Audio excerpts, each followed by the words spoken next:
or low there off of Oregon. It'll eventually end up right off the Bay Area by tonight and then punch into Central California by Tuesday morning. But boy, there's the leading edge of it, the first part of the system.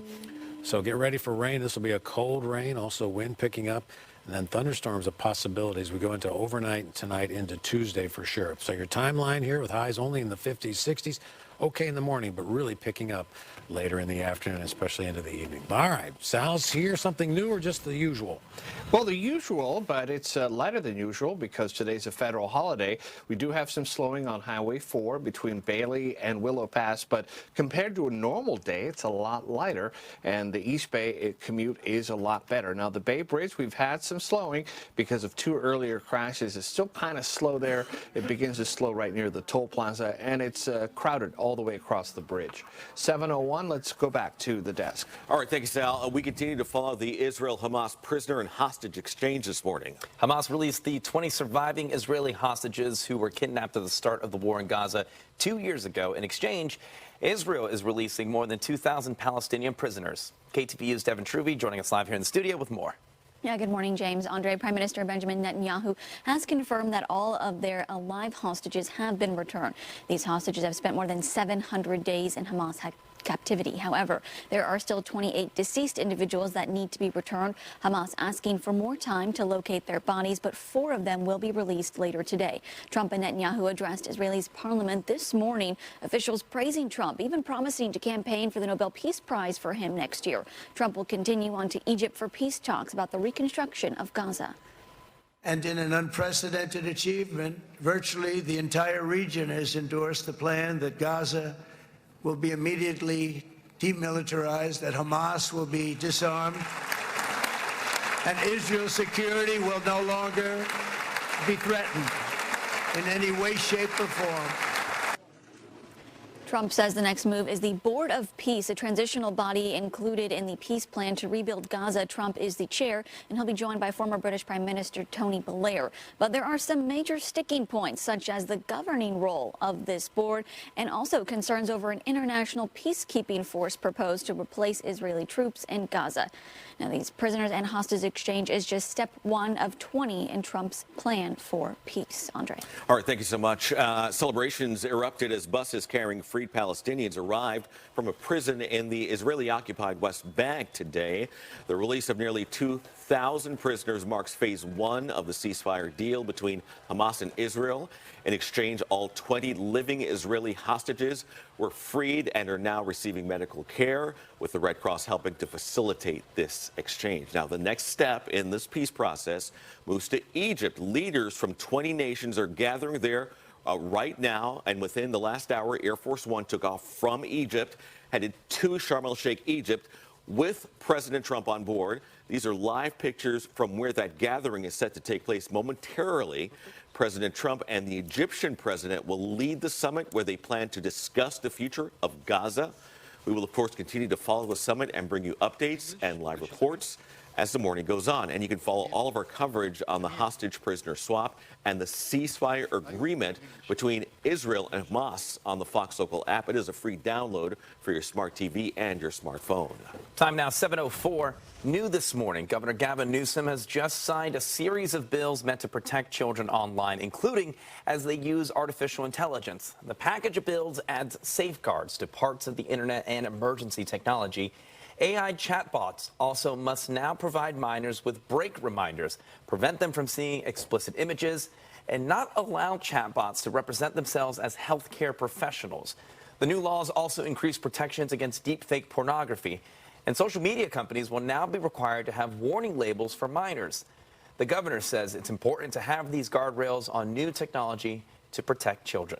San Francisco is getting ready to welcome an estimated 40,000 people for Salesforce's annual tech conference. Tomorrow, Dreamforce is taking over Moscone Center. Street closures near the Moscone Center have already begun. Howard was shut down last week near the convention site, and this morning, 4th Street is being closed between Mission and Howard. Visitors to Dreamforce are encouraged to take public transit.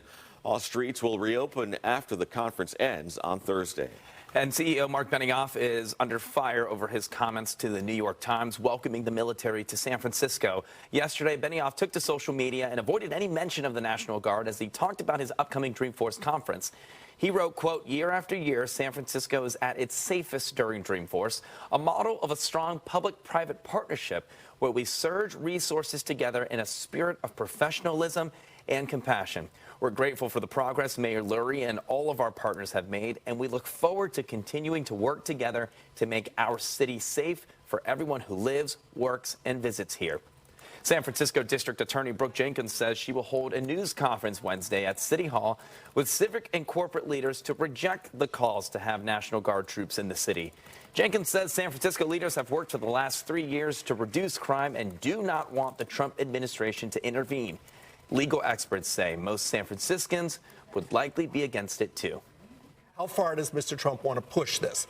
Does he think this is to his advantage to spread this everywhere? Or is it not such a good idea? The polls show this is very unpopular. The White House declined to say whether the president plans to send troops to San Francisco. The legal battle over the president's deployment of National Guard troops is still unfolding in courts, focused now on the deployment to Illinois. In San Francisco, this year's scaled-down Fleet Week celebration wraps up today following a weekend air show that still attracted big crowds in the city.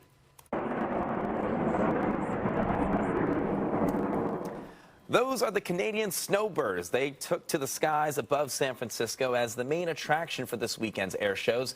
The snowbirds were supposed to just be the warm-up act, but they stepped in after the U.S. Navy's Blue Angels were grounded due to the government shutdown. And the Canadians got mostly rave reviews from those who packed restaurants and bars along San Francisco's waterfront. What could be more fun than to go down to our wonderful tunnel tops, pick up a lobster roll, have a beer, and go down and watch the Niner game and watch the fleets and watch the wonderful Flyers coming in from Canada. We were definitely worried that people weren't going to show up because of the Blue Angels, but no, everybody came out. Fleet Week organizers say there were larger than expected crowds at many other events this weekend. The festivities end this morning with boat tours along the Embarcadero. And across the bay in Richmond, visitors to Fleet Week enjoyed a pancake breakfast aboard the historic World War II ship Red Oak Victory.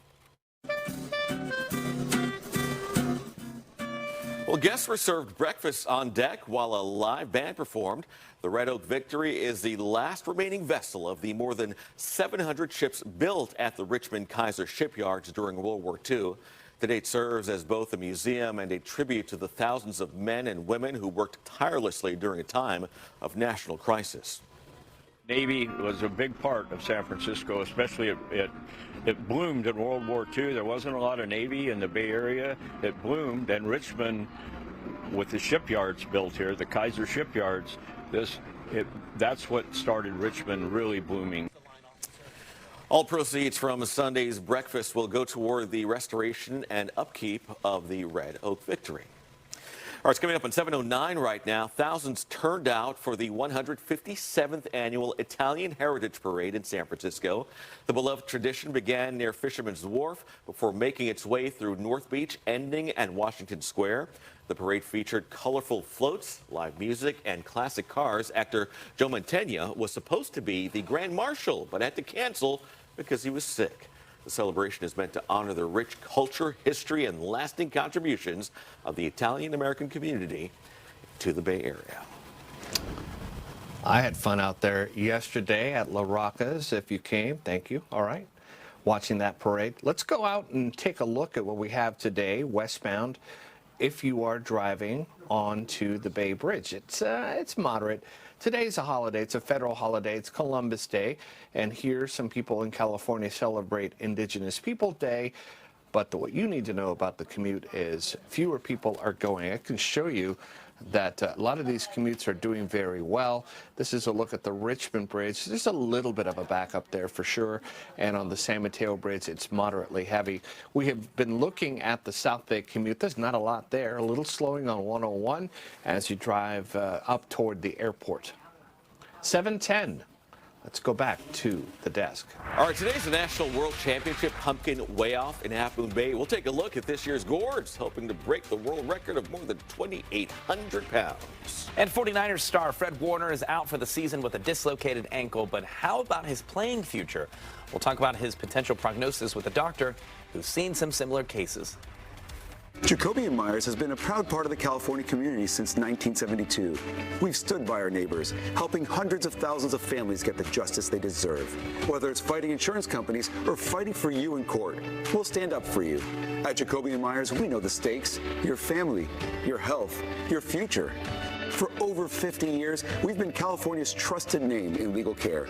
If you've been injured, call us today at 1-800-5-MILLION, because you deserve justice.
Well, here's some of the top stories we're following for you this morning. President Trump is heading to Egypt for Middle East Peace Summit. Mr. Trump spoke earlier at the Israeli Knesset. You're looking live at Air Force One heading to Egypt right now. He said to the Knesset, quote, "This will be remembered as the moment that everything began to change." Hamas has released all 20 remaining hostages who were still alive. Israel released more than 1,900 Palestinian prisoners as part of the ceasefire deal. Again, a live look at Air Force One as President Trump heads to Sharm el-Sheikh, Egypt for Middle East peace talks. It'll be led by President Trump and the Egyptian Prime Minister as well. Now to this story. 5 people are in the hospital right now after a helicopter crashed in Huntington Beach, and it was caught on video here. It happened Saturday afternoon in the parking lot of the popular beach about 35 miles south of downtown L.A. You can see it comes crashing down onto that building. There is no word yet on the condition of the 5 people who were inside this aircraft when it smashed to the ground. NTSB investigating what went wrong here. Tens of thousands of Kaiser Permanente workers across the state plan to walk off the job tomorrow morning in a strike expected to last 5 days. Union leaders say they are demanding better wages and staffing. It says the strike will only affect administrative services, not patient care. Kaiser says it's negotiating with the unions and expects patient care not to be impacted as well.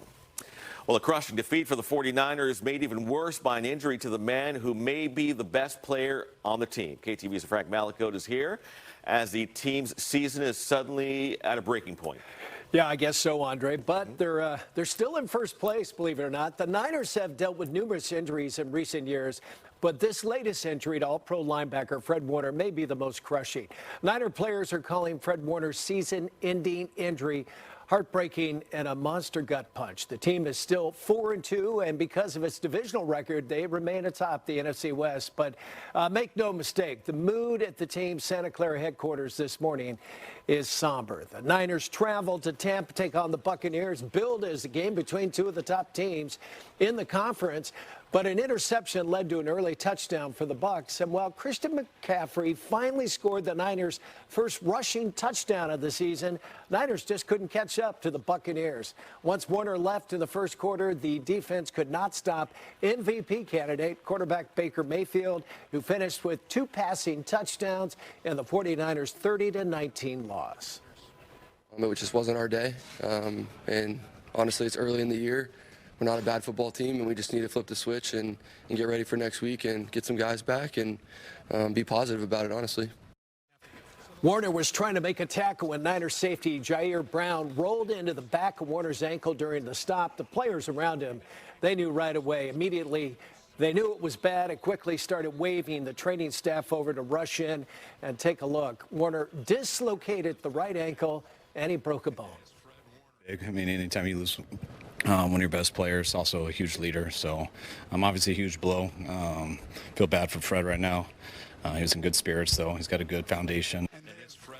49ers will miss both his play on the field and, of course, his leadership in that locker room.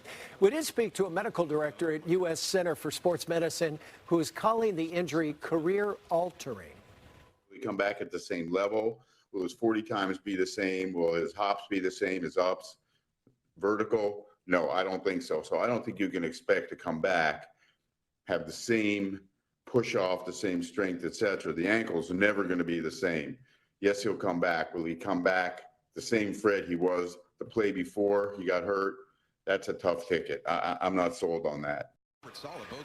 Warner is expected to undergo surgery shortly, then be immobilized for a few weeks. The doctor we spoke to said he'll likely start rehabbing in about a month. He thinks it will take 4 to 6 months before the ankle is functional and up to a good year before he's fully back to playing football. There are some other 49er injuries as well. Juwan Jennings revealed he went into yesterday's game. He played with 5 broken ribs, and Mac Jones needed a pain-killing shot just to suit up and play in the game. Even so, the 49ers, as mentioned, still 4-2 with the Atlanta Falcons coming to Levi's Stadium on Sunday Night Football next week.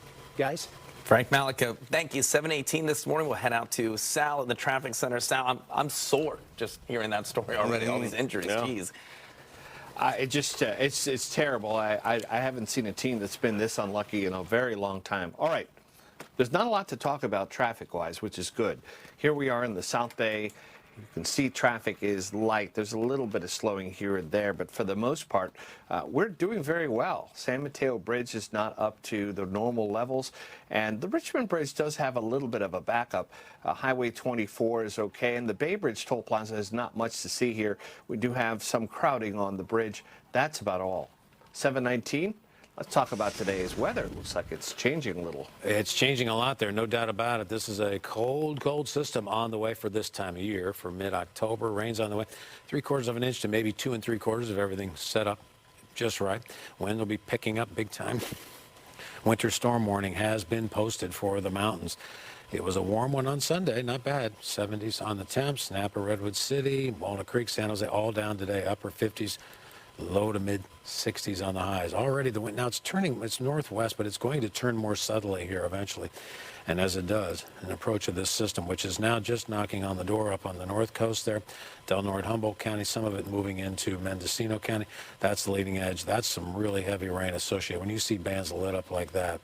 But it's really about the low. It's on its way. So For the morning, okay, unless you're north, then it's a different story. But we'll start to see the rainfall pick up here, especially around the noon hour and then into the evening for sure. This could be a pretty good setup for the Santa Cruz Mountains. I've seen better, but I mean, you get this deep moisture sometimes, and you can lift it, cool it, condense, and you can get some pretty good rain. More likely, I think it's Big Sur down to Santa Barbara. Probably is the more the bullseye, but too close to say, fine tuning everything. Looks like pretty good rain across the board here for everyone here. 3/4 of an inch to upwards of 1.5 inches to 2. In the mountains, it's a tricky little forecast. It'll probably be a heavy, wet snow is the way it looks. Things are beginning to juice up there, but winter storm warning is out.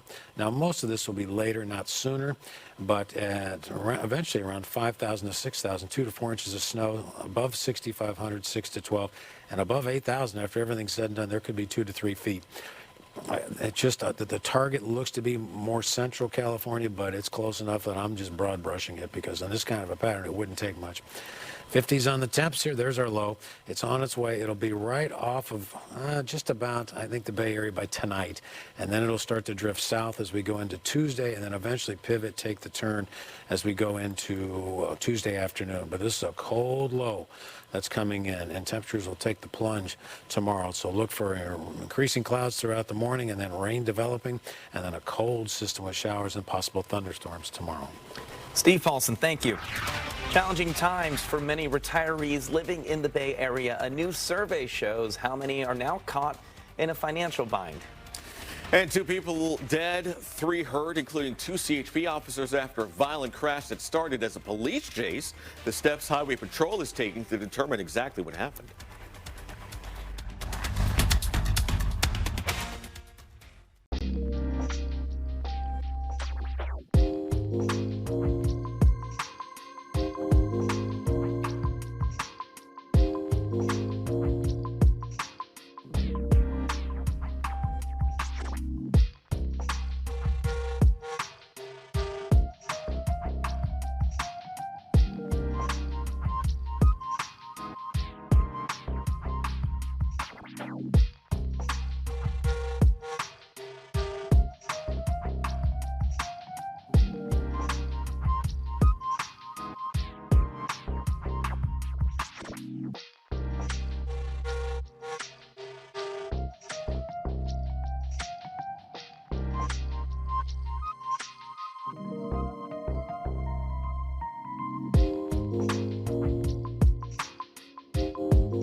And this is our beautiful sunrise on a Monday morning following a really nice weekend all over the Bay Area here. This is a live look outside Santa Cruz. You see that glow in the sky there. You see some of the rides on the left side of your screen.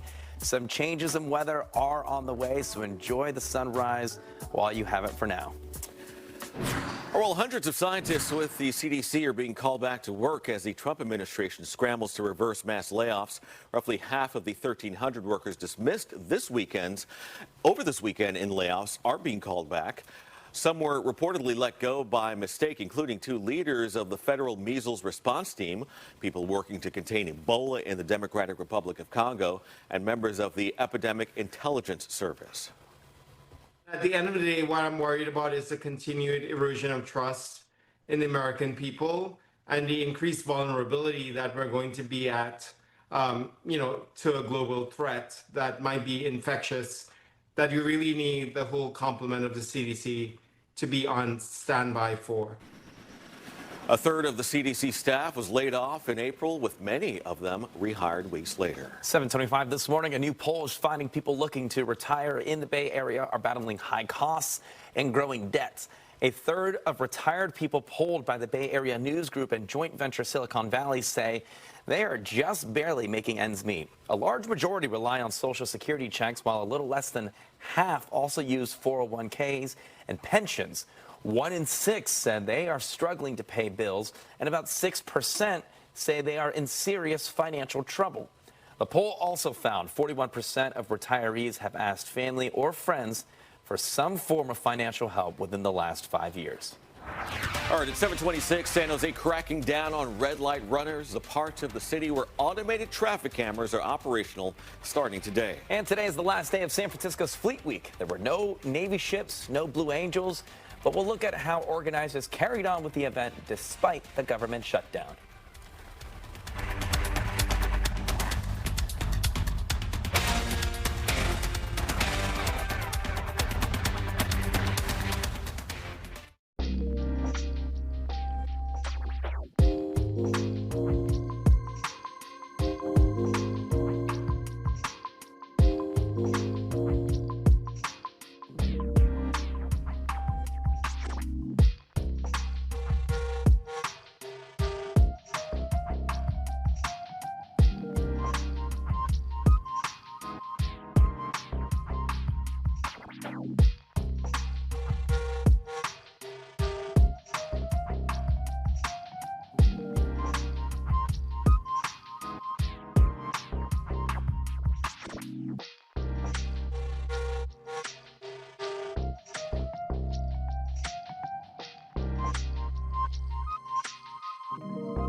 Well, moments ago, Air Force One landed in Egypt. President Trump set to meet to discuss the future of Gaza there now that phase 1 of a peace deal is in effect.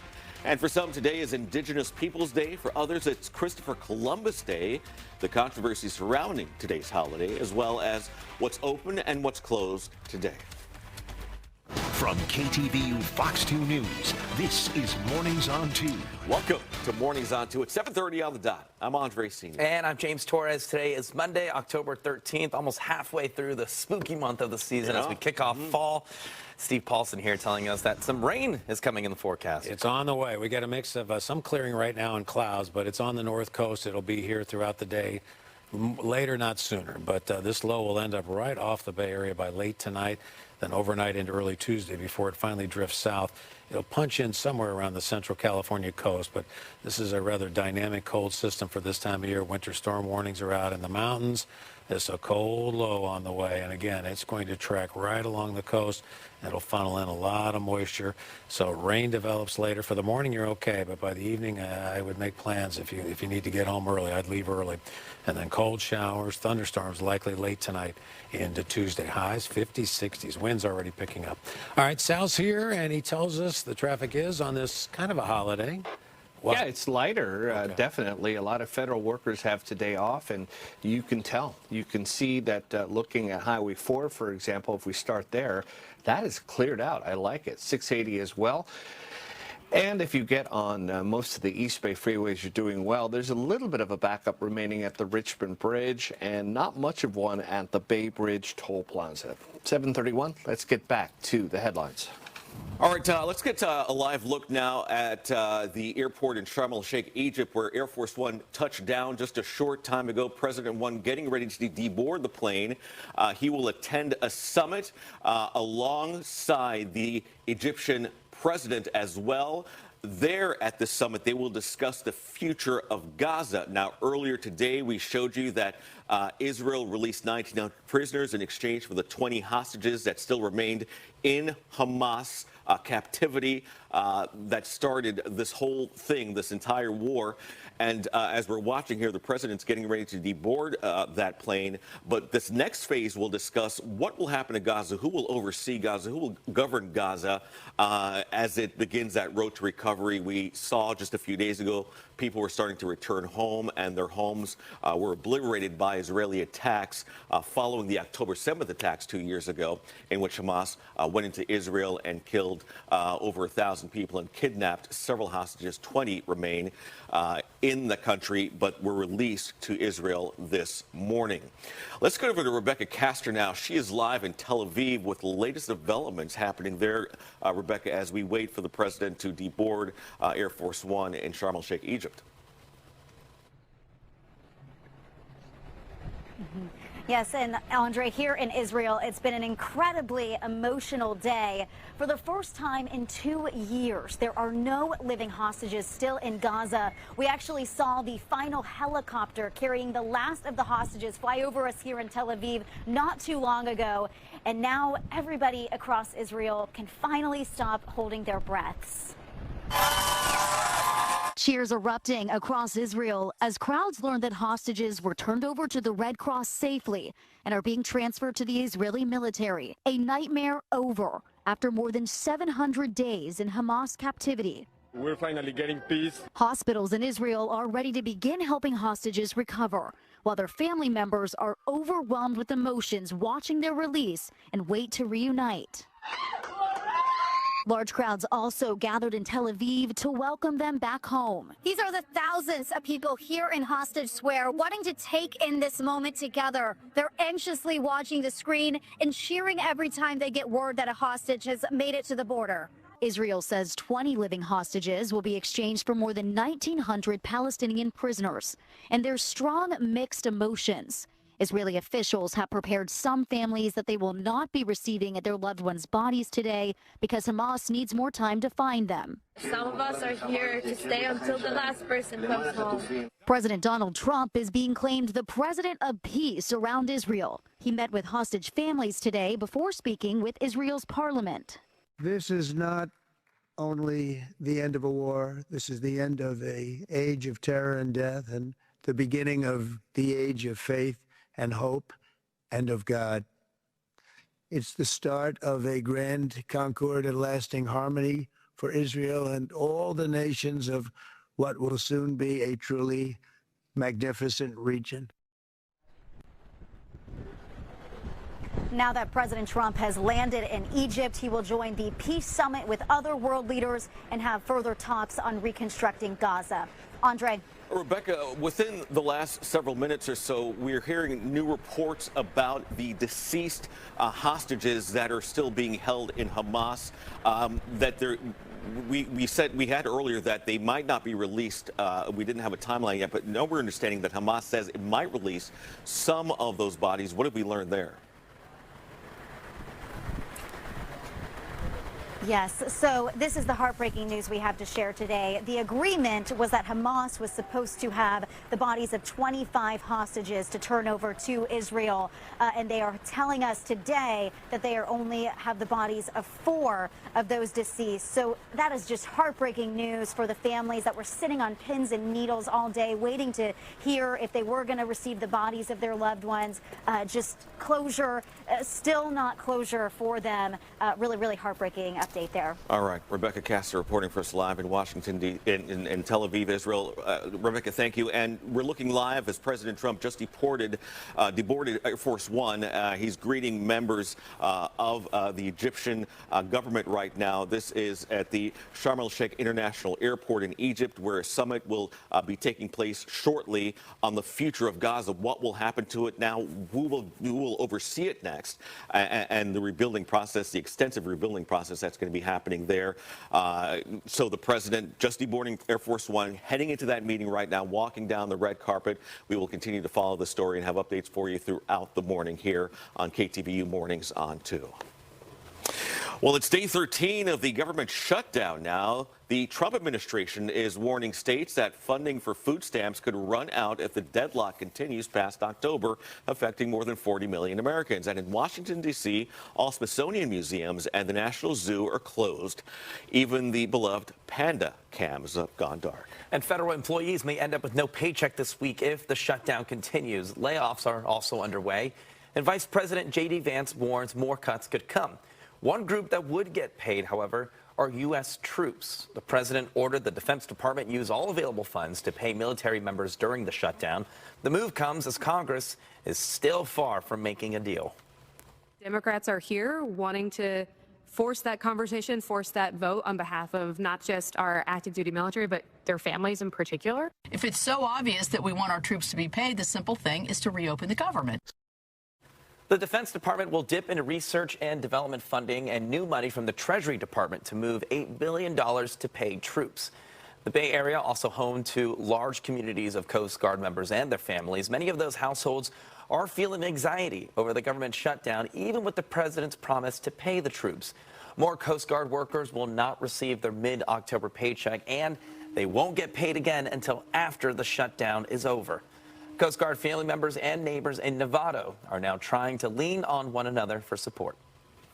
We immediately started trying to figure out who we could reach out to for help for our community. We know that there's a lot of food banks in the area. We knew that we were going to have to start working to get in touch with them. It's better to know that the community that we support can help support us when we need it. Yeah. Some families are now raising funds and supplies for their colleagues who are in need. They say if you'd like to help, you can send donations to Coast Guard Mutual Assistance or contact the Coast Guard Spouses Club of the North Bay. All right, 7:38 now. Today is a federal holiday, Columbus Day, but in San Francisco and California, it's Indigenous Peoples Day instead. However, all federal offices, federal courts, post offices are closed because of the federal holiday. Banks also shut down today. Some local transit systems are impacted by Indigenous Peoples Day.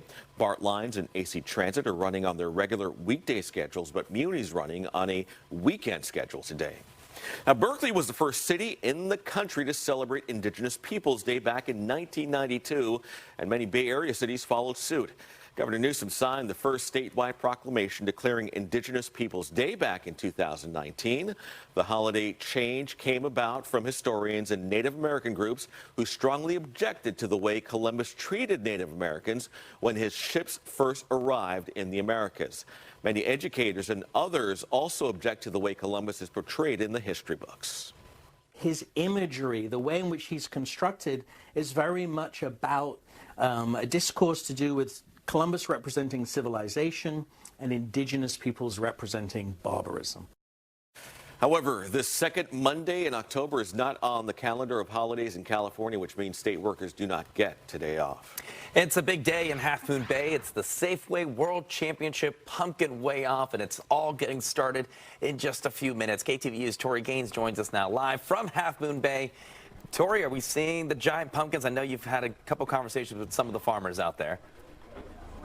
Yeah, we've been seeing a lot of very big pumpkins. Good morning, James. We are here live in Half Moon Bay at the Safeway Pumpkin Weigh Off. Take a look over my shoulder. Some of these pumpkins are already getting weighed. They start with the smallest pumpkins first. So this one that just came off is a little over a couple 100 pounds. These are some big pumpkins, even though they're not winning. But the winning prize will be $9 for every pumpkin pound for that biggest pumpkin. And a world record setter today will net a $30,000 prize. Now, last year's winner is back this year, but sadly without a pumpkin. Well, this year my pumpkin was growing 40 pounds a day, and it just got a little pinhole in the blossom, a tiny little hole that air just eventually got in and it rotted. So that was about July, so I've been out since July. We grew a real pretty pumpkin, a 600-pound beautiful orange pumpkin. My daughter just loved it, but we did welcome another baby this year, so that was my pumpkin. Was broken. Now, last year, a behemoth of a pumpkin, affectionately named Rudy, took home the big prize. Travis was the one who grew that. It weighed 2,471 pounds. That's a big boy. For comparison, guys, that's about the same weight as a full-grown rhinoceros. Now, Rudy was grown by Travis Ginger. He's no stranger to big wins. He also took home the grand prize for a world record-setting pumpkin in 2023. That one weighed a whopping 2,749 pounds. That is bigger than a Volkswagen Beetle, guys. Now, we also spoke with a couple of pumpkin growers about what it takes to grow these gourds.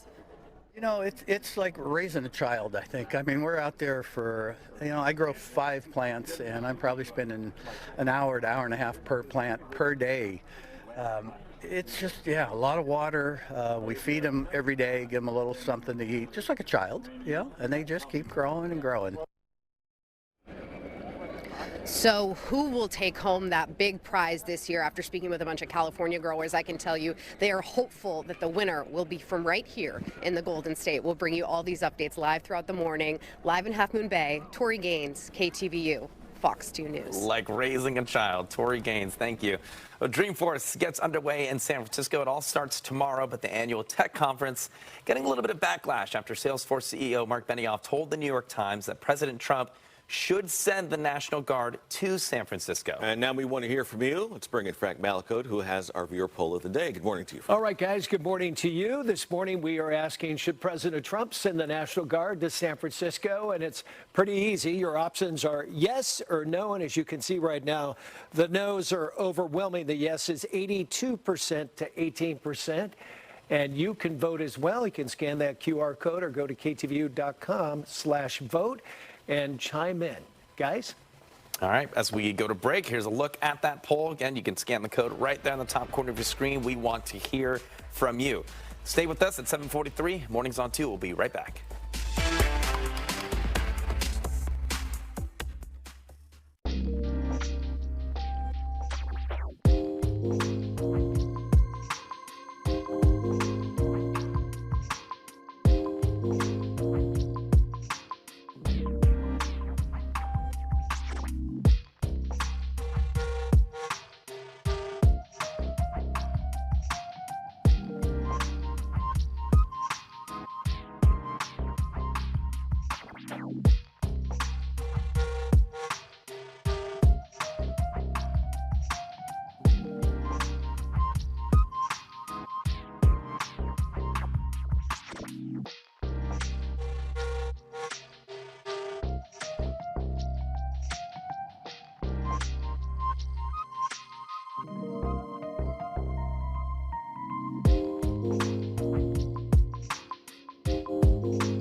In today's Monday morning quarterback, 49ers head coach Kyle Shanahan has a conference call with reporters this afternoon. He'll give an update on the health of injured star linebacker Fred Warner. You see him being taken off on the cart.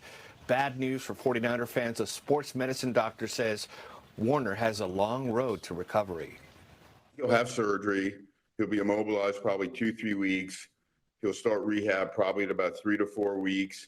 And I would say he'll be weight bearing at 6 to 8 weeks. And you're probably looking at 4 to 6 months before he's functional and a year before he's quote unquote normal. Warner's injury overshadowed Sunday's game against the Tampa Bay Buccaneers. The Niners were only down 20-16 at half, but the Bucs pulled away in the second half, winning that game 30-19. The Chiefs managed to tame the Lions, beating Detroit 30-17 in the Sunday night game in Kansas City. Superstar quarterback Patrick Mahomes had the best performance of the season so far, throwing for 257 yards, 3 touchdowns, and a rushing touchdown for him as well. The Chiefs remain the top-scoring team in the National Football League, despite a record of 3-3. They trailed the Denver Broncos and the LA Chargers by 1 game in that AFC West.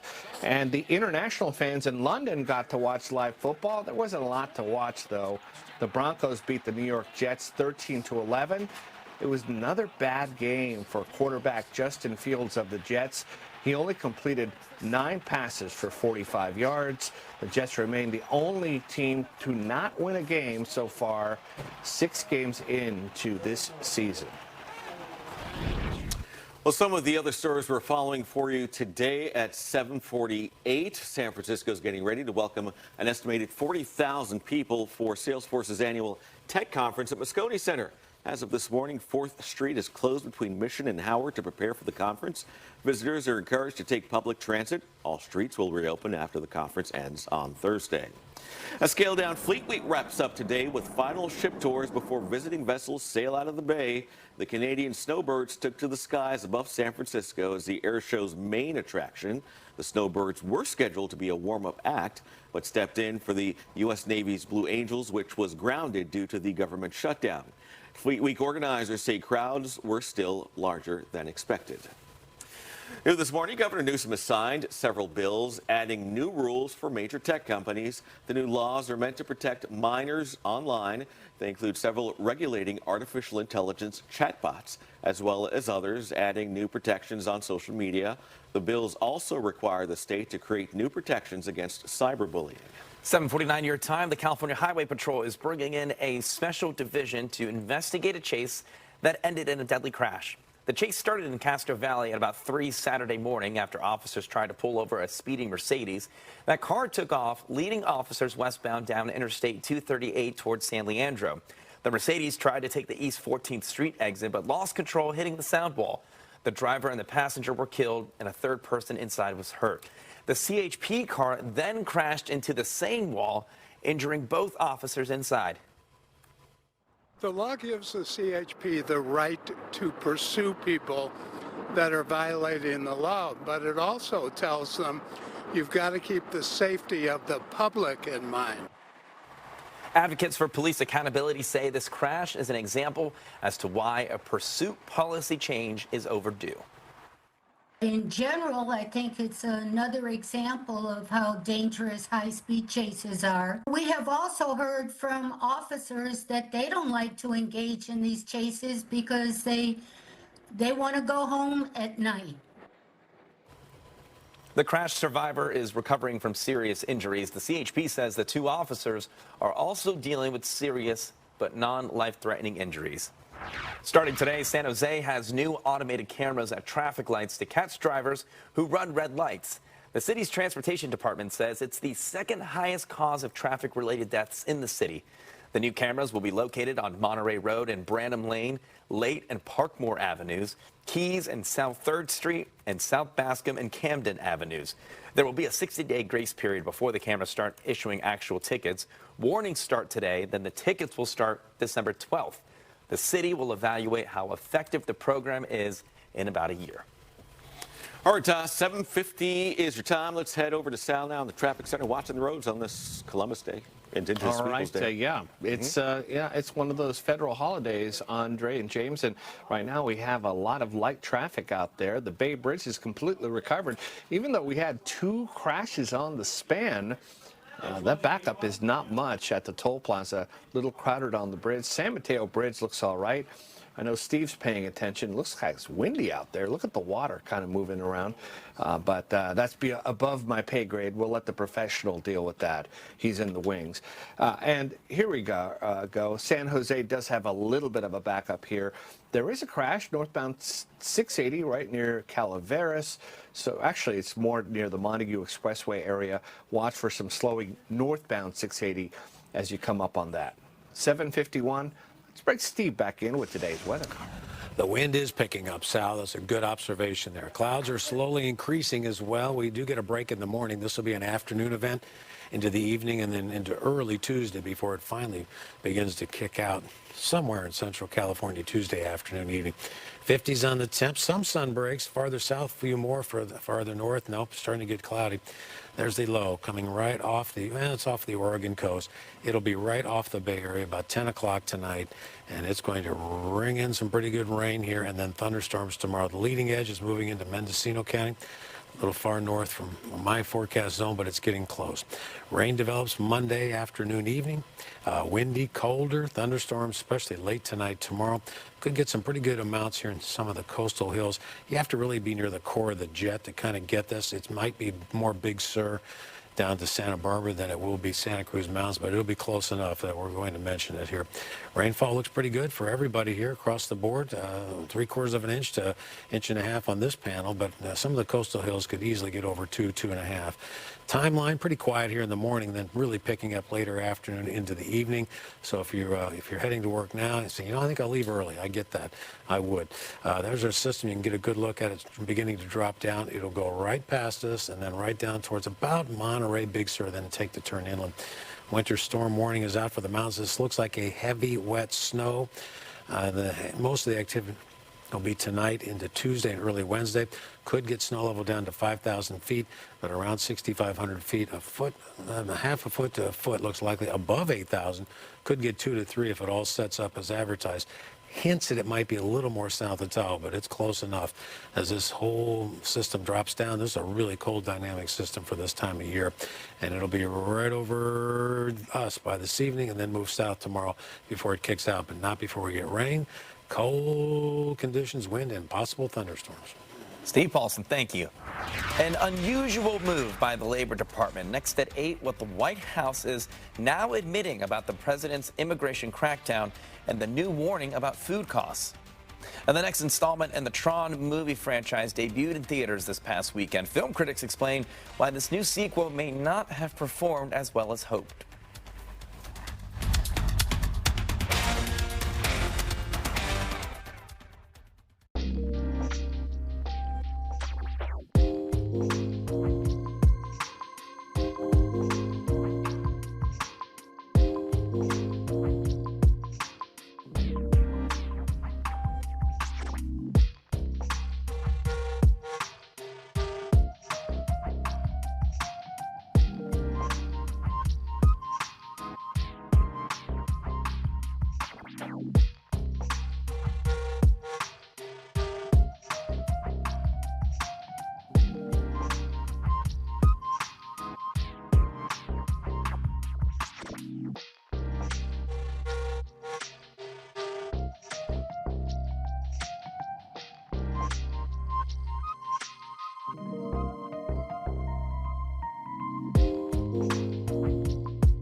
A $25 million partnership will help bring a new marina to Treasure Island. The company leading the project, Kenwood Investments, announced a partnership with the current manager of the marina for construction to start in June. The new marina will include a public dock for visitors to accommodate about 168 boats. They say it will take 2 years to build. New data shows the Trump administration is speeding up the numbers of oil projects in California. Political reports so far this year, the Bureau of Land Management approved 50 permits to drill on federal and Native American lands across the state. Only 4 permits were issued last year under the Biden administration. Energy analysts say this additional drilling does not necessarily mean more oil production. Oil companies can choose not to drill right now, even with the permits, because the projects may not be too profitable due to low crude prices. New York City has filed a lawsuit against the top social media platforms, including Bay Area-based companies Meta and YouTube. The suit names other platforms as well, like Google, Snapchat, and TikTok. It claims the companies are harming children's mental health and getting them addicted to their apps. It alleges the platforms are, quote, exploiting the psychology of youth to make a profit. Concerned about the mental health of our kids as well. There is a direct correlation between access to not just the phone itself, but the addictive algorithms that are bombarding our kids all day long. In response to the lawsuit, Google says people are misunderstanding how YouTube works. The company says it has dedicated tools to help parents control YouTube usage. Disney's latest sci-fi sequel, Tron Ares, has a disappointing weekend debut in the box office. It collected only $33 million from across North America this weekend, with a global total of $60 million. The movie had a $180 million budget. The Tron franchise is 5 decades old, but it's never had mainstream notability despite a massive die-hard cult fan base. Some film experts point to the polarizing casting of Jared Leto as part of the reason for the film's quiet debut. It's the start of a grand concord of lasting harmony for Israel and all the nations of what will soon be a truly magnificent region. President Trump's remarks in front of the Israeli parliament after the release of hostages held by Hamas, and now the next phase, the commander-in-chief in Egypt for a peace summit with world leaders. The federal government concedes to what economists long warned, the impact they warn Americans will feel as deportations target immigrant workers. And the 49ers season suddenly teeters as star linebacker Fred Warner faces surgery and an early end to the season. We hear from the team about the devastating injury and the defeat on the road. From KTVU Fox 2 News, this is Mornings on 2. Welcome to Mornings on 2 at 8 o'clock. You look live across the San Francisco Bay. In San Francisco, right now the sun is out, but changes are in the forecast throughout today. Thanks for joining us. I'm Andre Sr. And good morning, everyone. I'm Frank Malico. Today is Monday. It's October the 13th. And there are some big changes in our weather. A lot of rain coming our way, a few storms. And let's check in with Steve and find out how much rain and when it's going to start hitting right here in the Bay. Steve? And what else did you ask me about? I asked you about Lake Tahoe. There you go. That's on its way as well. Yes. All right. First good, it'll be a heavy, wet sea or snow, but this will be in the afternoon, evening, not for the morning here. So we get a mix of sun and clouds here for the morning, but increasing clouds. System is not that far away.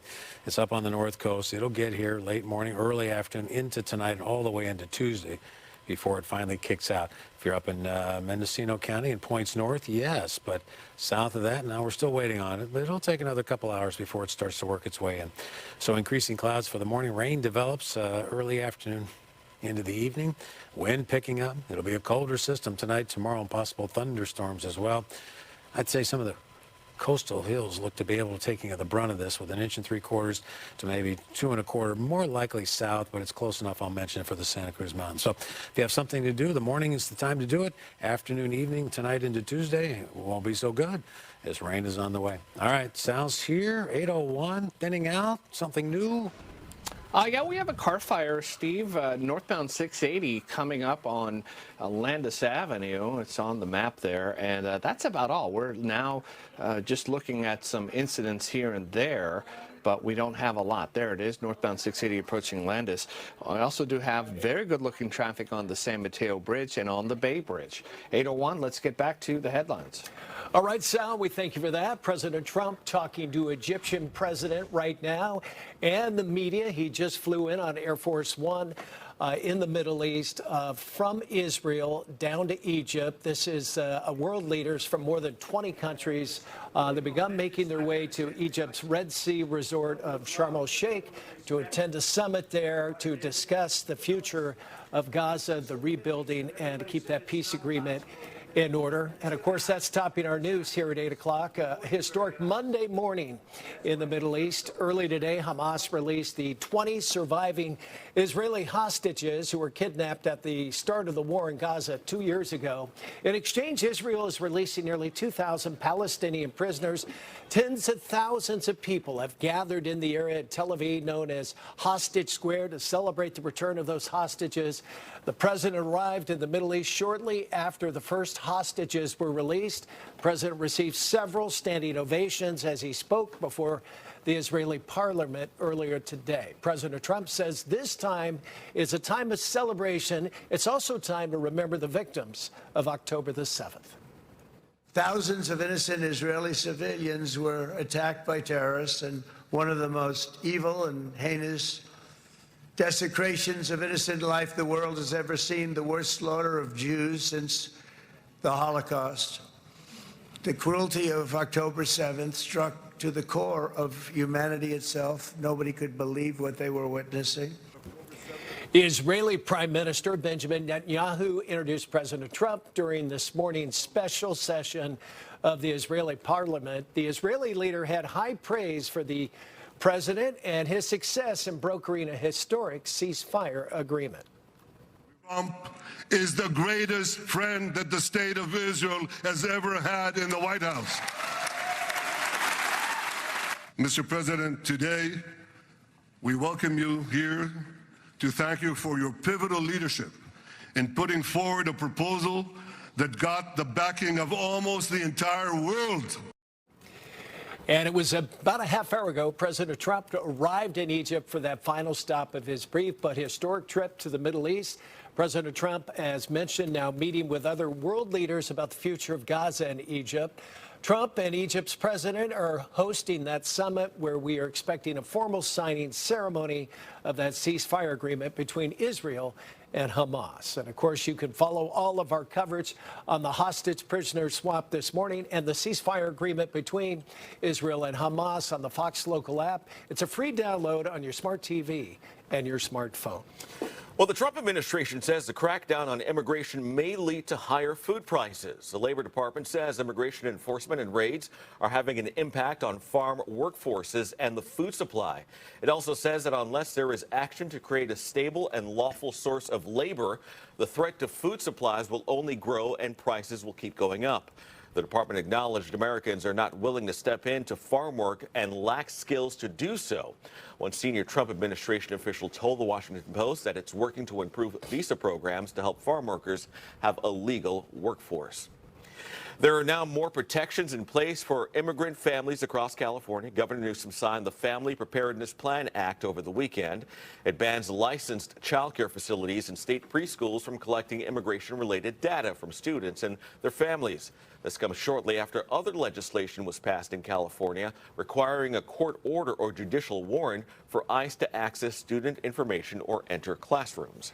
New this morning, a day before the big Dreamforce conference in San Francisco, Salesforce says it is investing $15 billion in San Francisco. Company says it's planning on starting a new AI incubator hub at its downtown campus to help, quote, grow the AI ecosystem by investing in workforce development and training. Salesforce CEO Mark Benioff says the investment, all part of the company's commitment to San Francisco and its future.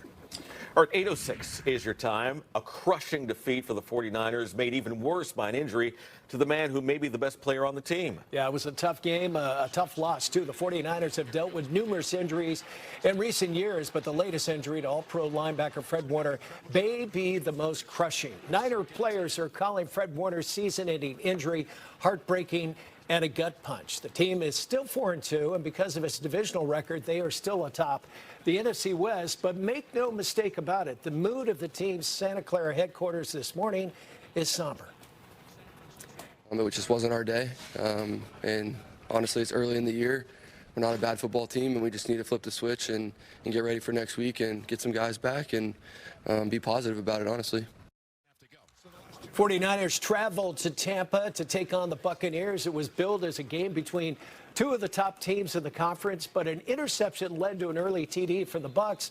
And while Christian McCaffrey finally scored the Niners' first rushing touchdown of the season, Niners could never catch up to the Buccaneers once Warner left in the fourth quarter. The defense could not stop MVP candidate Baker Mayfield, who had a big day beating the Niners 30-19. And you're watching Fred Warner right there being carted off the field. Big. I mean, anytime you lose one of your best players, also a huge leader. So obviously a huge blow. Feel bad for Fred right now. He was in good spirits, though. He's got a good foundation. Warner was trying to make a tackle when the Niners safety Jair Brown rolled into the back of his ankle.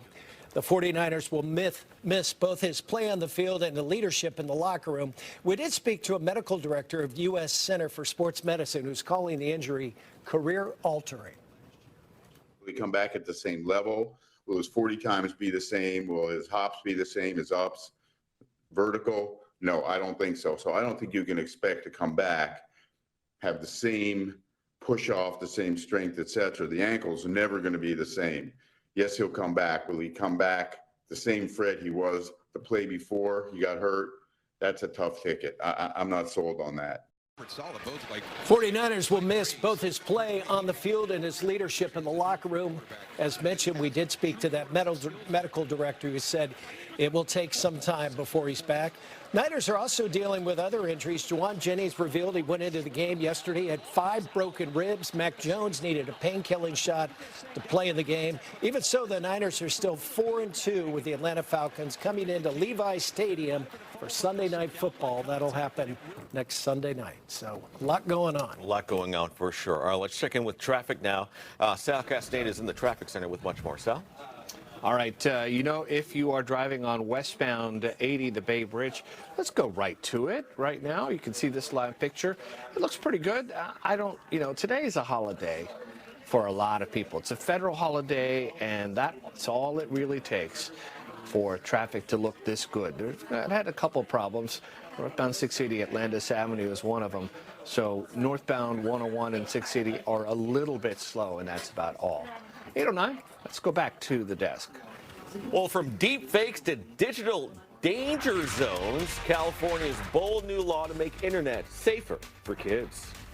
And as President Trump arrives in Egypt for a summit with world leaders, we're going to talk with an expert on what lies ahead for the famine-stricken Gaza following years of war. Stay right there. Jacoby & Myers has been a proud part of the California community since 1972. We've stood by our neighbors, helping hundreds of thousands of families get the justice they deserve. Whether it's fighting insurance companies or fighting for you in court, we'll stand up for you. At Jacoby & Myers, we know the stakes: your family, your health, your future. For over 50 years, we've been California's trusted name in legal care. If you've been injured, call us today at 1-800-5-MILLION, because you deserve justice.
After 2 years in captivity, Israeli hostages are finally free this morning under the terms of a U.S. brokered ceasefire agreement. Israel has also begun feeling free nearly 2,000 Palestinian prisoners. But this morning, the future of Gaza still hangs in the balance. And for insight on this developing story, we're joined by Mona Yacobian, director of the Middle East program at the Center for Strategic and International Studies. Mona, thanks for joining us. Good morning. Good morning. Thank you for having me. Well, historically, let's start with this. Can you put this peace agreement and the hostage and prisoner exchange into perspective? This is a momentous agreement. We have seen, of course, more than 2 years of war in Gaza at enormous cost. Multiple efforts of diplomacy were not successful until today, when we see finally the release of all remaining Israeli hostages, the scaling up of assistance into Gaza, and hopefully, the beginning of a path toward lasting peace. Yes, still a lot of work to do. In your opinion, how sustainable is the architecture of this agreement in ensuring the commitment is kept long-term by both sides? And if there are weaknesses in the deal, what might they be? Well, I think, the first phase, which is what we have witnessed today, of course, we are watching go through relatively without a hitch. But it is indeed the rest of this 20-point agreement that's going to be very complicated to implement. In particular, how to guarantee that Hamas actually disarms. What does this international stabilization force look like? What will be the governance arrangements in Gaza? All of those details have to be ironed out. And at any point, if there's a sense that the deal is falling through, we could unfortunately see the resumption of hostilities. So we're a long way yet from lasting peace.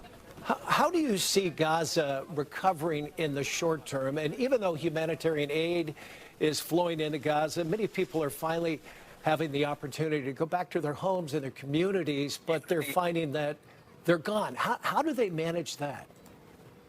The devastation is really monumental. 90% of homes, residential structures in Gaza have been destroyed, along with all the critical infrastructure. So the task of reconstruction is going to be costly, time-consuming, and at an enormous scale that we have yet to see. I would note it is a very positive development that the UN is saying some 190,000 tons of food, medical assistance, housing assistance, etc., is poised and has been approved by Israel to now flow into Gaza. That is a very, very important first step. I know the president and a number of leaders from the Middle East are all meeting in Egypt right now. Let me ask you this. What roles will the U.S., Egypt, and Qatar play in keeping the peace and helping Gaza rebuild not only its infrastructure, but also its leadership? So the U.S., I think in particular, has a critical role to play. It's going to be essential that President Trump and those around him maintain their attention on this crisis. It is really U.S. leverage, I think, that has a key role to play in ensuring that the agreement moves forward. Qatar and Egypt also, of course, have critical mediating roles and, of course, very important influence on Hamas to make sure that Hamas also abides by the agreement.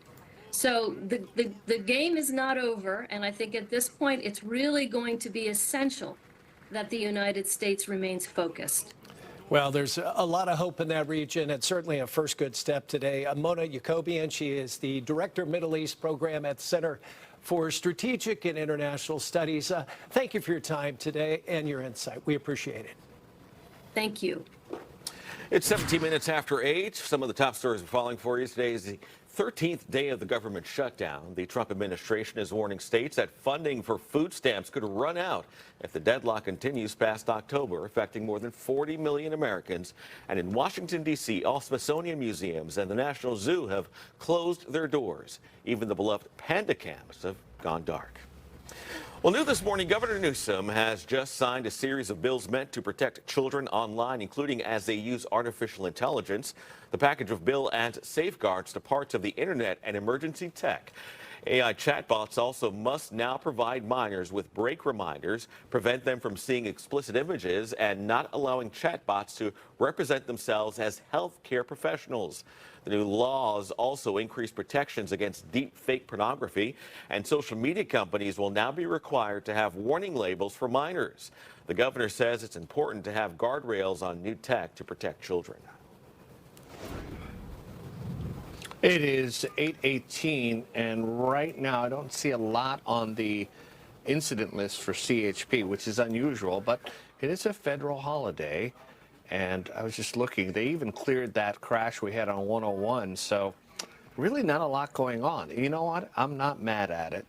I just wanted to make sure that I was seeing the right thing. Look how clear the San Mateo Bridge is, and the Bay Bridge too. So definitely this federal holiday has a lot of people taking time off on the roads. It looks like a Sunday morning right here on the Richmond-San Rafael Bridge. So good news if you do have to go to work. However, the weather is changing. Let's bring Steve in. Easy like Sunday morning, Sal? Yes. Thank you. Easy like Sunday morning. I was going to say something, but That's okay. I'll take it. It's Monday. Thank you, sir. All right. Clouds are increasing. It'll be cooler today after a beautiful Sunday. Temps did what we thought. They warmed up. Napa, Walnut Creek, Redwood City, San Jose, all in the 70s. Not today. We'll drop those temps pretty fast here. Upper 50s, low to mid 60s. Not only today, but also tomorrow is the way it looks. Wind is starting to crank up here. Now, it's still kind of a west-northwest, but it's going to turn more southerly.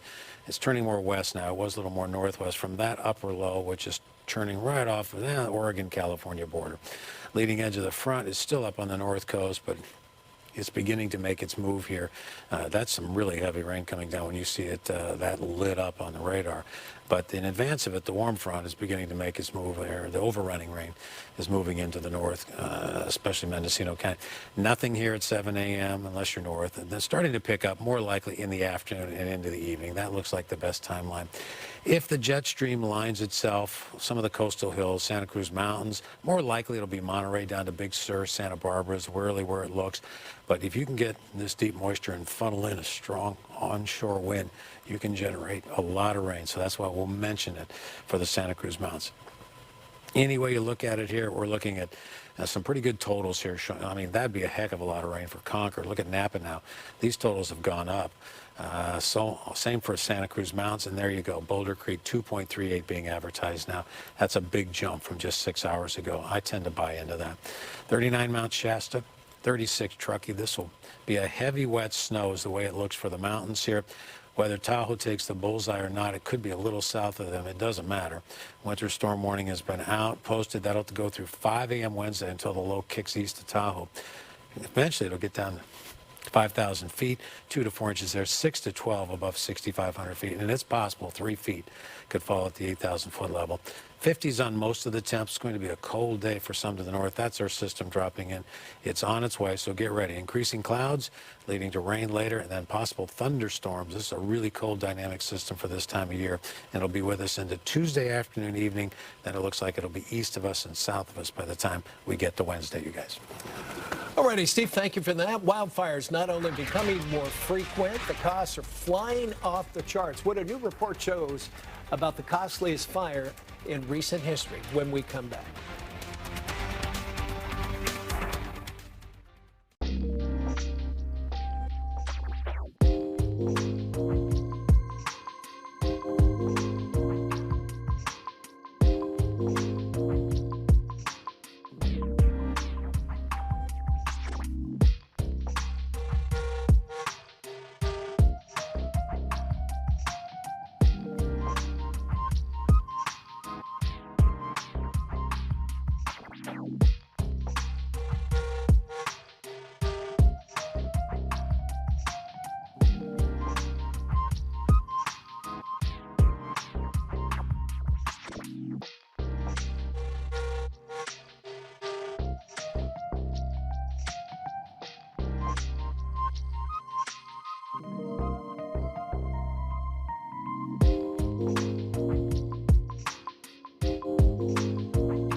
Salesforce CEO Mark Benioff under fire for his comments to the New York Times welcoming the military to San Francisco.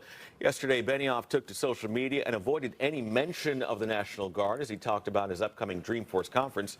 He wrote, "Year after year, San Francisco is at its safest during Dreamforce, a model of a strong public-private partnership where we surge resources together in a spirit of professionalism and compassion.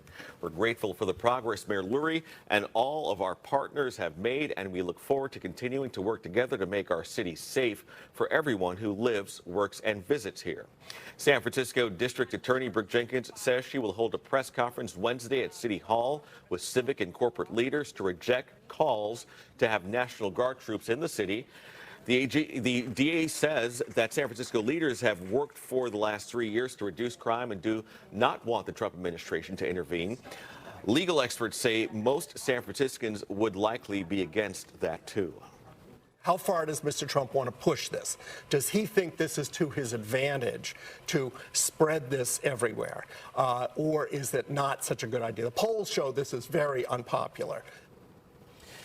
The White House declined to say whether the president plans to send troops to San Francisco. The legal battle over the president's deployment of National Guard troops is still unfolding in courts, focused now on the deployment to Illinois. This morning, we're asking, should President Trump send the National Guard to San Francisco? And it's simply yes or no here. And 61% of you say no, 39% of you say yes. Scan the QR code you see on the top right-hand corner of your screen and go to ktvu.com/vote. Time now is 8:26. Some new research showing the worst and most expensive wildfires are becoming more frequent. That's according to a new study out of the University of Tasmania. Since 1980, there have been 43 wildfires with a cost of over $1 billion each. More than half of those have happened in just the last 10 years, and most of them happened in California or Canada. Researchers say human-induced climate change is worsening conditions, which means wildfires are getting deadlier and the damage is getting more expensive to fix or clean up. Governor Newsom has signed a package of bills designed to address California's housing crisis. One of these new state laws allows the construction of residential buildings as high as 9 stories near California transit hubs. It opens the door to the construction of major housing development projects near BART, Muni, Caltrain, and VTA stations in the Bay Area. It takes effect, by the way, July 1st of next year. California's top university is under fire for turning over thousands of employees' personal data. How faculty and unions are fighting back. And despite the scaled-down Fleet Week due to the government shutdown, San Francisco still saw a pretty good turnout. The sites that managed to wow the crowds when we come back.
Up next, President Trump vowing to reshape the Middle East following the release of Israeli hostages and Palestinian prisoners. His message this morning as he continues a trip in the Middle East to Egypt. And from prepping for the Super Bowl to increased immigration, taller apartments, buildings, and much, much more, we're going to talk live with the San Jose Mayor Matt Mahan about the key issues facing the South Bay. Next. From KTVU Fox 2 News, this is Mornings on 2. And good morning, everyone. Welcome to Mornings on 2 on a Monday. I'm Frank Malika. I'm Andre Sr. Today is Monday, October 13th. Thank you for joining us. You can see the sun's not yet out across the Oakland estuary, and we're going to find out why that is in just a moment with Steve Paulson down in the Weather Center. Hey, Steve, good morning to you. Well, it's there, but these somewhere. clouds are coming in. Yeah. It was there briefly for a while. There's still some to the south, but clouds are rolling in. It won't take too long. It's a pretty good little system for us for mid-October. That's on the north coast. That's some heavy rain there. We're waiting for this system to arrive. It'll be more later, not sooner. So for the morning, it's going to change pretty fast. But by around noon, I would expect us to be in some of the mix, some of the soup, so to speak. And then for sure, later this afternoon into tonight. This could be a pretty good setup for the Santa Cruz Mountains. I just saw Boulder Creek is now estimated between now and Wednesday morning to get 2.38. So this looks to be in line, maybe 2.5 to 2.75. And there you go.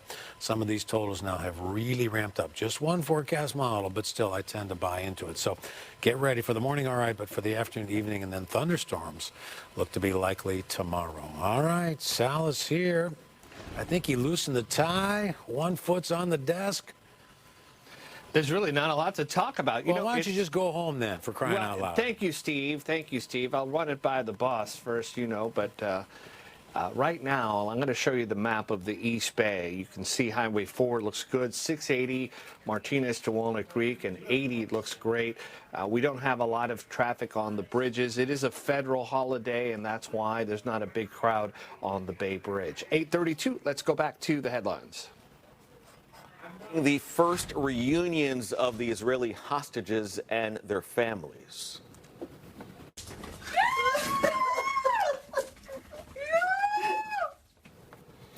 This is video of a few of the 20 surviving hostages hugging their families after returning to Israel. Tears and screams of joy. After 2 years, Hamas releasing the hostages after more than 700 days in captivity. Hamas took hundreds of prisoners following their attack in Israel on October 7th of 2023. Some had already been released, but today the final 20 living hostages were finally returned back to Israel. In exchange, Israel is releasing more than 2,000 Palestinian prisoners, and KTVU's Devin Truby joins us live with more on this today. What a day. Absolutely, Frank. A historic day, that is for sure. All 20 of the living hostages have arrived safely. There are 28 deceased that still need to be located. 4 bodies will be returned later today. Trump and Prime Minister Benjamin Netanyahu addressed Israeli parliament this morning. The first phase of the peace deal being touted as a success. Aid is now flowing into Gaza. Israeli troops have also repositioned themselves at the Gaza Strip. Trump has arrived in Egypt for the peace summit that is underway, including the Board of Peace, a transitional body to rebuild Gaza. Trump is the chair and will be joined by former British Prime Minister Tony Blair. While this could be a legacy-defining piece for Trump, experts say it's phase 2 that will be the true test, as historically peace deals in the Middle East fall through. President Trump insists that the war is over. Israeli security officials and many other analysts like yourself are skeptical that phase 2 will ever be implemented, but he now owns the deal. And I think if he is able to stay in the game once all these headlines fade and before deviating to the next conflict, I think we could potentially see a real chance. But the concern is there are so many issues at play, and it's going to require quite a bit of hand-holding. One of those issues, an international peacekeeping force to take the place of Israeli troops in Gaza. Trump is looking to other nations in the Middle East to provide troops, but no one has expressed interest. So that is one thing that we'll be watching for in today's talks. There will be about 20 American personnel monitoring phase 1 of the peace deal to make sure there are no violations. Now, while they could be on the ground in Israel, they are not intended to enter Gaza. Andre. Thank you so much, Devin. Every month we get a chance to talk one-on-one with San Jose Mayor Matt Mahan. Plenty of topics for us to get to, including new technology that Silicon Valley companies could test here in the Bay Area. Good morning to you. Still pretty early. Good morning to you, Mayor Mahan. Thank you so much for joining us. Good morning. I'm still on my first cup of coffee. Yeah, mine is right here. You're absolutely right. All right, Mayor, I wanted to talk to you, start with this story, because we talked about it a little bit this morning in the newscast here. Governor Newsom recently signed off on Senate Bill 79, so developers can pack more homes as high as 9 stories into areas close to mass transit hubs. You've got those mass transit hubs in your city. Los Angeles Mayor Karen Bass, she says, though, this move would erode local control, diminish community input, that type of thing. How do you feel about this new edict that comes in from the state now that essentially, forces the development of housing in a community? Give us your thoughts on that. Yeah, well, I'm generally supportive of the bill. I mean, to your point about the disagreement, the truth is often somewhere in the middle.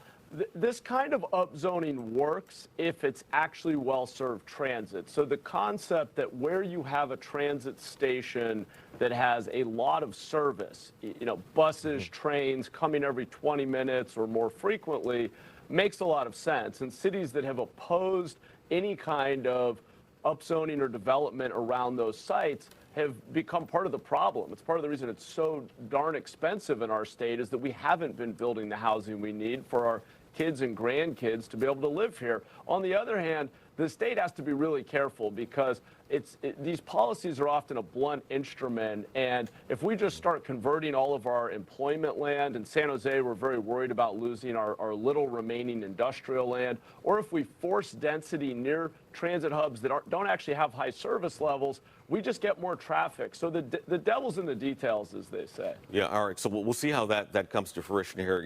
This is just getting started here. Let's move on to this.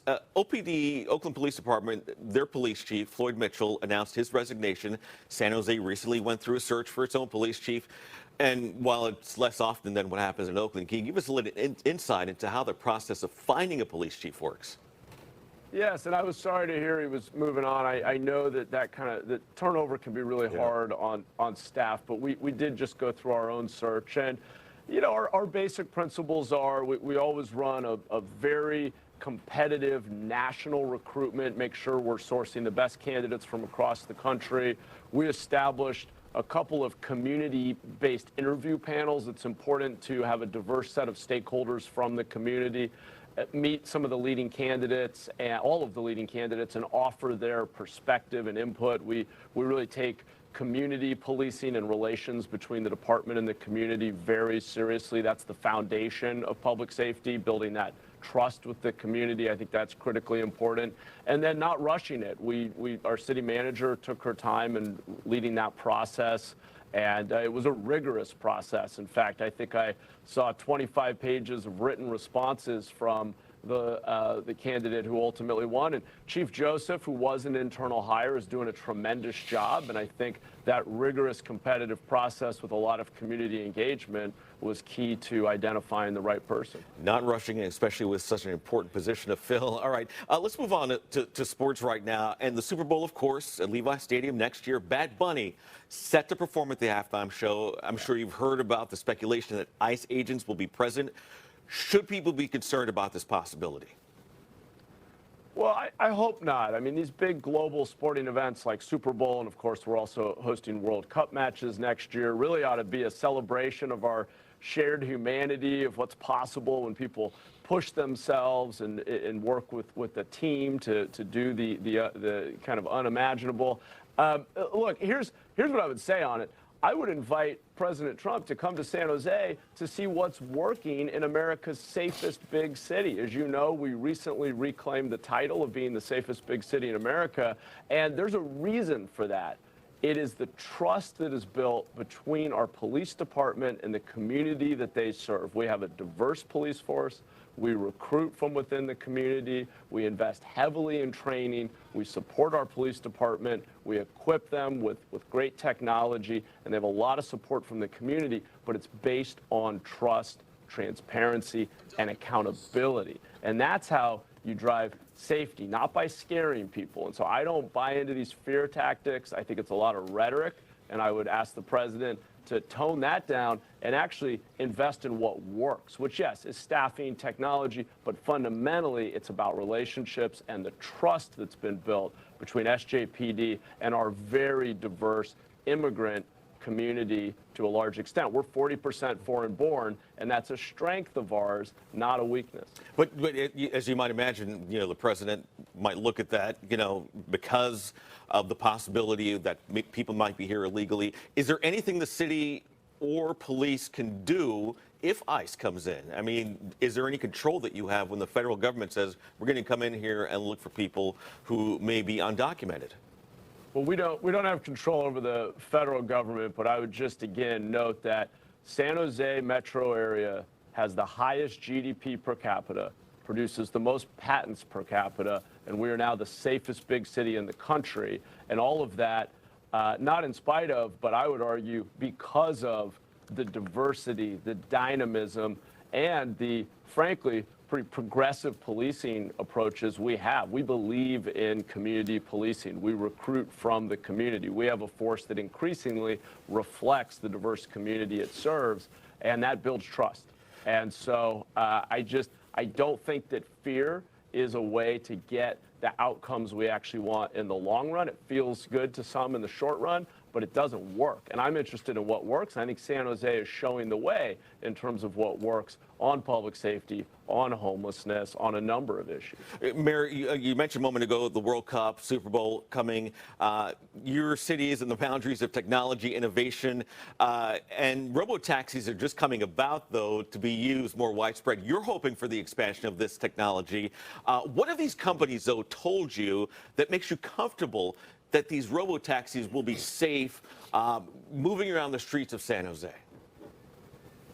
Well, we're an innovation-forward kind of city, as you know. Most patents per capita. We're proud to have the first airport in California that will have Waymos operating autonomously very soon. We're interested in seeing Tesla and Glideways and other companies experiment in San Jose. We're actively having conversations with the most innovative mobility solutions in the country. We're also proud to be where Archer is headquartered and a stone's throw from Joby. Those are both vertical takeoff and landing companies. Look, new technologies don't come without risk. They have to be tested. They have to be put into practice, and they're never perfect initially. But the only way we have progress is by trying new things and experimenting and taking a little bit of risk. It doesn't have to be outsized risk, but here's the great news. Waymo is already demonstrating that it is safer per mile than human drivers. You can take 10,000 hours of driving between Waymo and human drivers, and you're going to have significantly fewer accidents with Waymo. Yeah, well, you're going to need all the transportation when all those people come to that area for a big sporting event. I mean, it's going to be busy next year. We're going to be talking to you Absolutely. a lot. All right. Mayor Matt Mahan, thank you so much for joining us this morning. We appreciate it. Thanks for having me. Still to come here on Morning Sun 2, it's pumpkin pandemonium Thank you. in Half Moon Appreciate Bay it. this morning. We're going to take you live as growers compete for thousands of dollars and a chance to get a world record. It's all coming up.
In today's Monday Morning Quarterback, we're going to hear from Kyle Shanahan this afternoon. He's going to have a conference call with reporters. He's going to give us an update on the status of linebacker Fred Warner. Of course, you know he's out for the season. Sports medicine doctor says Warner has a long way to go to recovery. He'll have surgery. He'll be immobilized probably 2-3 weeks. He'll start rehab probably in about 3 to 4 weeks. And I would say he'll be weight bearing at 6 to 8 weeks. And you're probably looking at 4 to 6 months before he's functional and a year before he's quote unquote normal. Warner's injury overshadowed Sunday's game against the Tampa Bay Bucks. The Niners were down 20-16 at half, manageable, but then the Bucks pulled away in the second half, winning that game 30-19. The Chargers broke their 2-game losing streak on Sunday in Miami. They took on the Dolphins at Hard Rock Stadium. In the second half, the Chargers trailed 13-9. Justin Herbert to Ladd McConkey. The Chargers won on a last-second field goal here by as the time ran out. Their field goal 29-27. The record is now 4-2. They play Indianapolis coming up on Sunday. The Las Vegas Raiders ended their 4-game losing streak by beating Tennessee Titans at home 20-10. It was a great day for the Silver and Blacks defense, and quarterback Geno Smith passed for 174 yards and a TD. There you go. There's one there.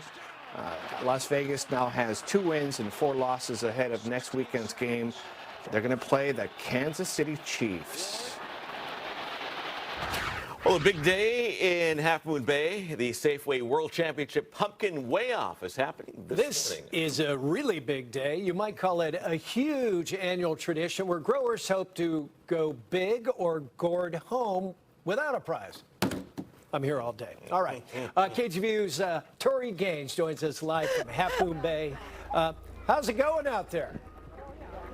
Listen, Frank, you executed that line even better than I hoped you could have. Welcome to Half Moon Bay, everybody. Things are really kicking off here. I want to ask you, anchors, quick question. How many pounds do you think that pumpkin is? We just got one of the big ones. It's about to get weighed. We're thinking in the 800-pound range is some of the guesses I'm hearing from folks here. Now, for the winning prize, it'll be $9 for every pound of a winning pumpkin. A world record setter today will net a $30,000 prize. Now, we spoke with some growers who are hoping to see this year's winner come right here in the Golden State. You know, this one was kind of crazy. It started out real slow. It was a slow grower. At one point, I thought it had stopped growing, that I was going to have to just take it out of the garden. It decided to start growing, and it's just been slow and steady, and it's been a good one. So. Okay, how many pounds was it peaking at? You know, at the peak growth, it was doing about 53 pounds a day. Wow, that's fantastic. Great job. Back out here live. Now, last year, a behemoth of a pumpkin affectionately named Rudy took home the big prize. Here live, we just saw that pumpkin actually weighed in at over 900 pounds. Now, the prize from last year was a whopping 2,471 pounds. For comparison, that's about the same weight, guys, as a full-grown rhinoceros. Now, that pumpkin's name was Rudy. It was grown by 4-time winner Travis Ginger of Minnesota. The current world record pumpkin was grown by a pair of twin brothers from the UK. That one was over 2,800 pounds this month. And it's not just growers here today either. Pumpkin fans are out in full force. We spoke with a mother and daughter who have made attending the annual weigh-off a family tradition. It's 4 in the morning, we gotta go. And that was the first year, and we saw the world record be broken, and now we haven't stopped. Oh, wow. Now, okay, so how many years has it been? 3? It's been 3. This is our 3rd year, and same thing. We stop at the local cafe, we get our coffee, breakfast, and our spa. Okay, Max, are you having to wake up this early any other time of year? No. So why is it worth it for you? It's not.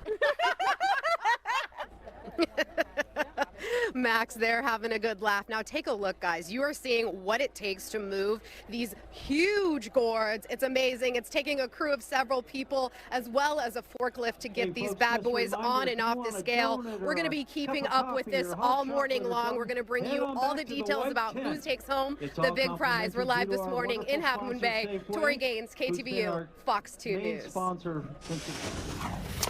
Our system is approaching. It's still a little ways away, but it's making it into the Mendocino area now, and it'll be on its way here for late morning, more likely early afternoon into tonight, and then into Tuesday as well. It's a pretty dynamic cold system on its way for mid-October.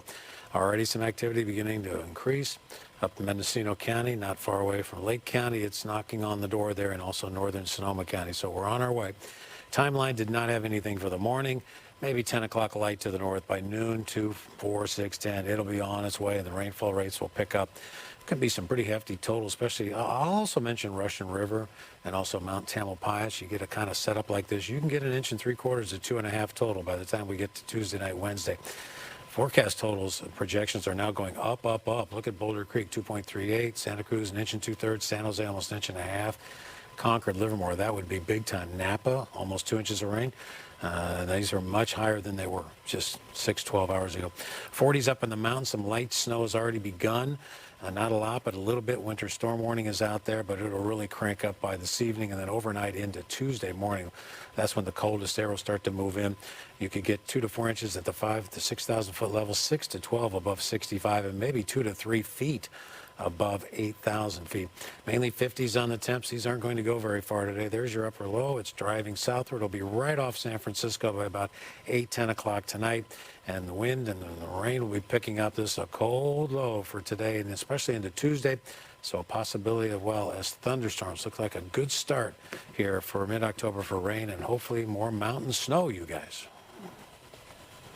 Sun, history, and nonstop access. Malta just got its first direct flight from the U.S. When you join us on the 9, we're live from the Mediterranean country.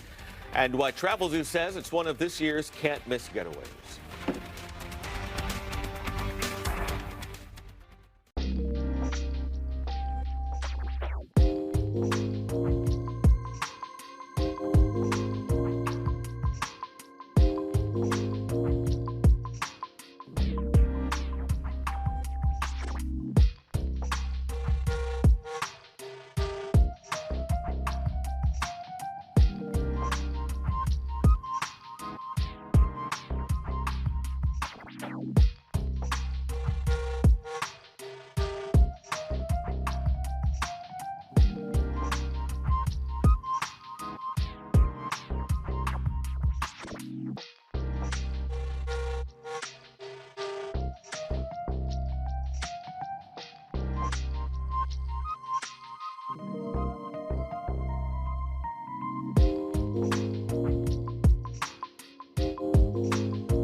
Welcome back. It's 8:55. This year's Scaled Down Fleet Week celebration wraps up today, this morning, following a big weekend, an air show that still attracted big crowds in the city.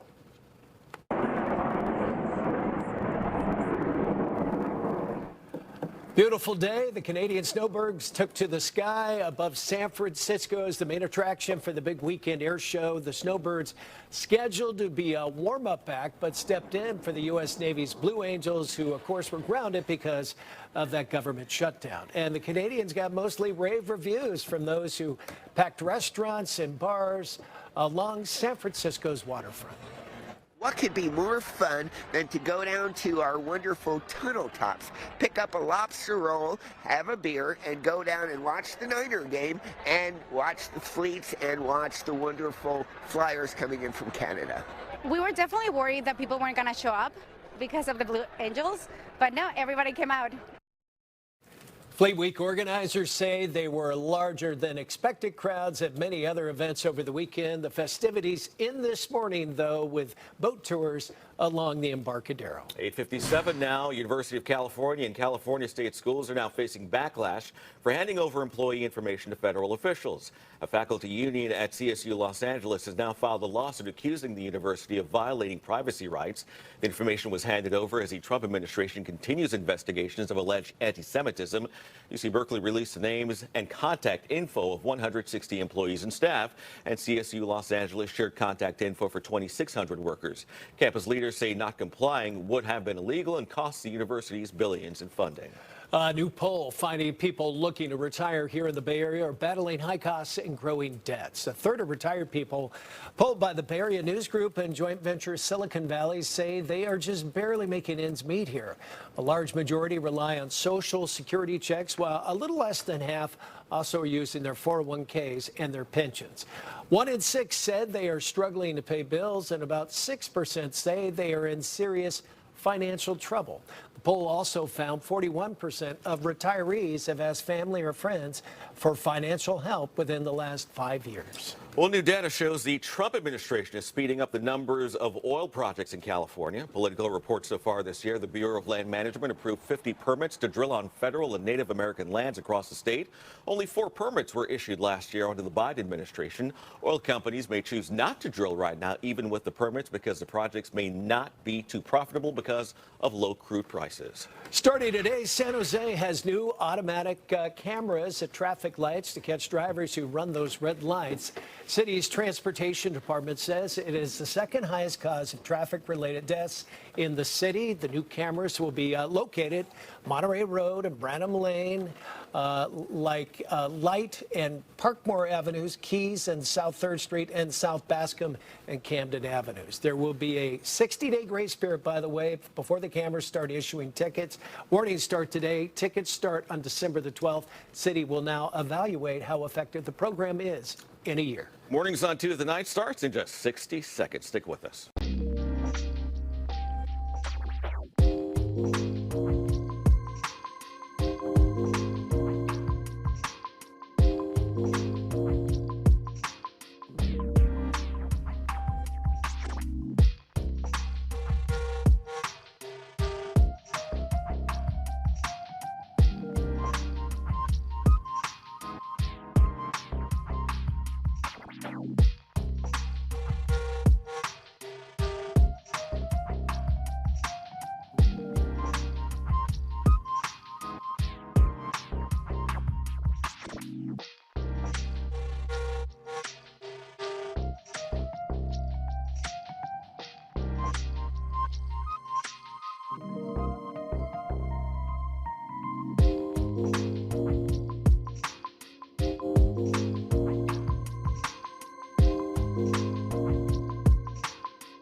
The remaining hostages in Gaza return home, but the conflict is still not over.